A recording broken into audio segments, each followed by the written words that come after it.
उसकी रक्षा कर सकता है। राजकुमार सुलेखा ने तुमको देखा भी नहीं, फिर भी उनके लिए यहाँ तक आए हो।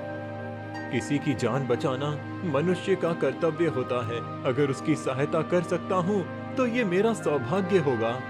अगर तुम्हारा मन सच में निष्कलंक है तो हम तुम्हें फूल दे सकते हैं, लेकिन पहले एक प्रश्न का उत्तर दो।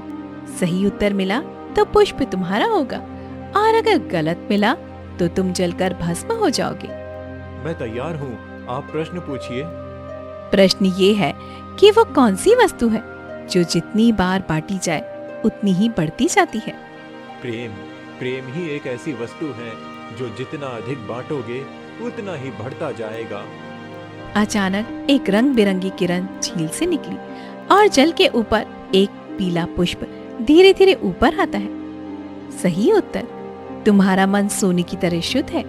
ये रहा पुष्प, इसे छुओ और तुम वहीं पर पहुंच जाओगे जहां से तुम आए थे। अर्जुन ने पीले पुष्प को दोनों हाथों से उठाया और जैसे ही उसने उसे छुआ, अगले ही पल अर्जुन घोड़े सहित महल के मुख्य दरबार के बाहर पहुंच गया। अर्जुन महल में चला गया और राजा विजय के समक्ष उसने पुष्प रख दिया। वाह वाह वाह युवक, तुमने वाकई में कर दिखाया। ये वही पुष्प है जिसकी खोज में कई वीर लौट कर नहीं आए। अद्भुत, चमत्कार, गजब। बहुत बढ़िया, बहुत बढ़िया।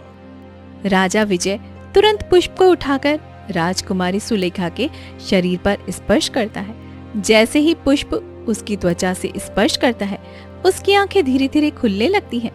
पिताश्री, पिताश्री। तुम नायक हो युवक, नायक, और तुम्हारी इस बहादुरी का शरण हम वाकई में कभी नहीं चुका पाएंगे। लेकिन अगले ही पल सुलेखा की आंखों में विचित्र चमक दौड़ गई और उसका चेहरा अचानक भयानक और रौद्र हो गया। अरे ये क्या हो रहा है? ये क्या हो रहा है?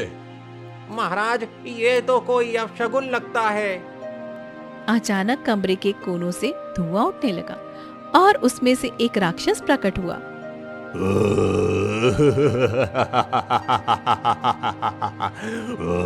मूर्ख राजा विजय, क्या तुझे लगा कि नीली घाटी के विचित्र जादुई पीले पुष्प को अपनी बेटी के शरीर पर छुआ कर उसे ठीक कर देगा? इसकी आंखें तो खुल गईं, लेकिन उसकी आत्मा अब भी मेरी कैद में है। तू कौन है? कौन है तू? मैं हूँ राक्षस, उसी वृक्ष का स्वामी जहाँ से तेरी पुत्री ने फल तोड़ा था। वर्षों से मेरी आत्मा